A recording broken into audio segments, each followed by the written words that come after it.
Morning বন্ধুরা, সকলকে জানাচ্ছি আমার আন্তরিক শুভেচ্ছা ও ভালোবাসা। আশা করি সকলেই ভালো আছো। আমি অনেক দিন রান্নার ব্লগ করতে পারিনি, কারণ আমার দুই ভাগ্নের বিয়ে ছিল, তাই আমি দুটো বিয়েতেই অ্যাটেন্ড হয়েছি। এখনও আমি বড় দিদির বাড়িতে আছি। একটা ব্লগ করতে চলেছি, সেই ব্লগটাই তোমাদের সাথে শেয়ার করব। তোমরা অবশ্যই আমার সাথে থাকবে, আমার এই ভিডিওটাকে অবশ্যই তোমরা দেখবে, এইটুকুই আশা রাখছি। ডাল নিয়ে নিয়েছি সিদ্ধ করে। এখন আমি সম্বারা দিয়ে দিয়েছি শুকনা মরিচ, সাদা জিরা, তেজপাতা, আদা কুচি, একটু জিরার গুঁড়ো,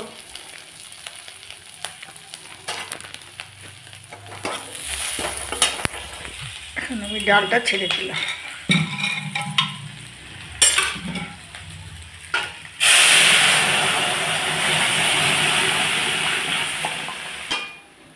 দিয়ে দিলাম একটু গরম মশলা,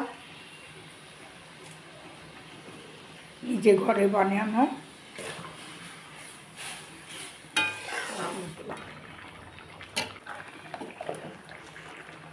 এই যে আমার ডাল সম্বারা হয়ে গেল। এখন আমি আলু ভাজবো। চিরচিরি করে আলু কেটে নিয়েছি, আর ভাজবো বেগুন, আর এইগুলো দিয়ে আমি একটা তরকারি বানাবো। দিব ডালের বড়ি। এখন আমি আলু ভাজাটা, বেগুন ভাজা, আলু ভাজা হয়ে গেল।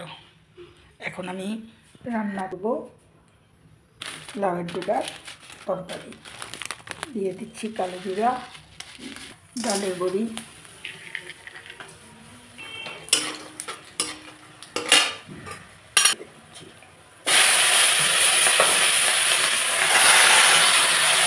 দিলাম স্বাদ মতো লবণ, দিয়ে দেবো হলুদ গুঁড়া,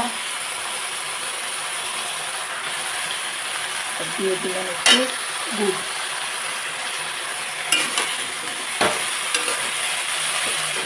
নাড়াচাড়া করে 10 মিনিট পরে আমি আবার তুলে দিচ্ছি। ডোবাগুলো সিদ্ধ হয়ে এসেছে, এখন দিয়ে দেবো পাতাগুলো। যে হয়ে গেল আমার লাউয়ের ডোকার তরকারি ডালের বড়ি দিয়ে। এখন আমি রান্না করব কুয়াশার তরকারি, কুয়াশার আলুর। আমি নিয়ে নিয়েছি টমেটো কুচি করেও নিয়েছি, টমেটো পেস্ট করেও নিয়েছি, কাঁচা লঙ্কা, আদা, জিরার গুঁড়া, ঘি, গরম মশলা দেব, জিরা ফোড়ন, তেজপাতা।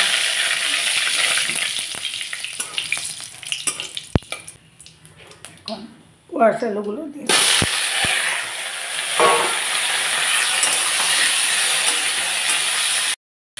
দেব স্বাদ মতো লবণ,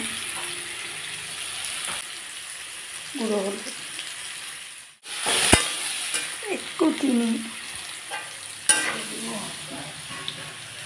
টুকরা টমেটো, আদা,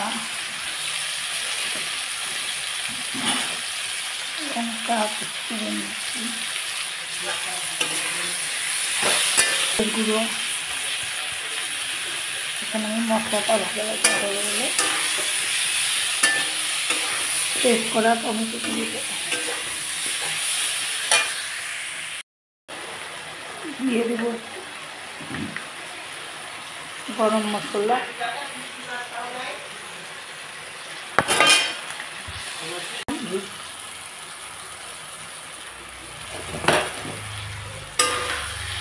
এখন আমি নাড়িয়ে চাড়িয়ে নামিয়ে দেবো।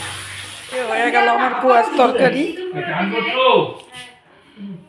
ভিডিওটা তাহলে এই পর্যন্তই। সবাই ভালো থেকো, সুস্থ থেকো। এরকম রান্না করিনি, আজ সোমবার নিরামিষ রান্না করলাম, তাই আমার ভিডিওটাকে সবাই একটা লাইক করে দিও, সাবস্ক্রাইবও করে দিও, আর শেয়ার করে দিও। এইটুকুই তোমাদের থেকে আশা করি, আর কিছুই না। একটা সাবস্ক্রাইব অবশ্যই করে দিও। Tata bye bye.